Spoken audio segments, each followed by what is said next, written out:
જે નિયમ અનુસાર કાર્યવાહી થતી હશે એ બધી જ કાર્યવાહી થશે. નેહલભાઈ, ખાસ વિપક્ષે પ્લે કાર્ડ બતાવી અને વિરોધ દર્શાવ્યો, આને આપ કઈ રીતે જોવો છો? કારણ કે શાંતિપૂર્ણ પ્રજાલક્ષી આ બોર્ડ માનવામાં આવતું હતું. એટલે વિપક્ષને કદાચ એમની સમજણ બહાર હતું કે બોર્ડ શાંતિથી આવી રીતે ચર્ચા થશે, એમને પણ પૂરતી તક આપી હતી, પરંતુ ક્યાંક ને ક્યાંક એમને સસ્તી પબ્લિસિટી માટે થઈને આવો પ્રયત્ન કર્યો હશે.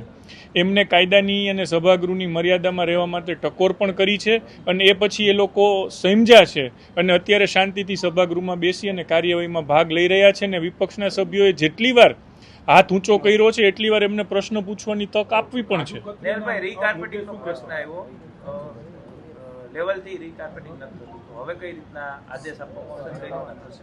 એટલે જે મેં ફરીથી કહું છું કે જે પ્રશ્ન કે સમસ્યા કોર્પોરેટર દ્વારા રજૂ કરવામાં આવી છે એ તંત્રના ધ્યાનમાં પણ સ્પષ્ટપણે આવી ગઈ છે, કારણ કે આ જનરલ બોર્ડના માધ્યમથી રજૂ કરવામાં આવી છે. કોર્પોરેશનનું સૌથી સશક્ત સત્તા ધરાવતું બોર્ડ એ જનરલ બોર્ડ છે અને આના માધ્યમથી આવેલી દરેક રજૂઆતો એને તંત્ર ગંભીરતાથી જ લેશે. કાજુકતરીનો મુદ્દો ઉઠાવ્યો છે વિપક્ષે જનરલ બોર્ડ પહેલા, હજી સુધી નથી આવ્યો. બિલ બન્યું છે, તમને ખ્યાલ નથી? બધો ખ્યાલ છે, પરંતુ અત્યારે જનરલ બોર્ડની ચર્ચા છે અને જનરલ બોર્ડમાં હજી સુધી પ્રશ્ન નથી આવ્યો. નેહલભાઈ, જનરલ બોર્ડ ક્યાં સુધી ચાલવાનું છે અને કેટલા પ્રશ્નો આજે આ બોર્ડની અંદર લેવામાં આવશે? કેમ કે સામાન્ય રીતે 12 વાગે પૂરું થઈ જતું હોય, આજે 2:30 વાગ્યા સુધી તો ચાલ્યું છે, હજી ક્યાં સુધી ચાલશે? અત્યારે 3 વાગ્યા છે, 3 થી 3:30નો લંચ બ્રેક ડિક્લેર કર્યો છે અને કુલ 20 કોર્પોરેટર દ્વારા પ્રશ્ન પૂછવામાં આવ્યા હતા અને એક કોર્પોરેટર દ્વારા 2 થી 3 પ્રશ્ન પૂછવામાં આવ્યા હોય તો અત્યારે 12 પ્રશ્ન પૈતા છે.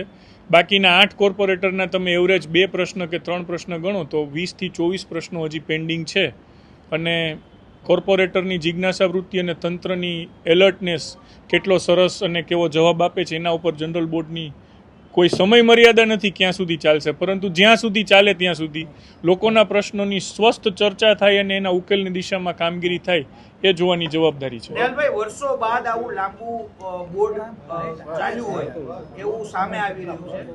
કેટલા વર્ષ બાદ આ બોર્ડ આવું લાંબુ ચાલ્યું છે ને પ્રજાલક્ષી વાત કરવામાં આવી છે, સાથે અધિકારીઓની જે મિસઅન્ડરસ્ટેન્ડિંગ છે અથવા તો એમની જે વૃત્તિ છે તેની સામે કોર્પોરેટરો ખુલીને આજે બોલ્યા છે.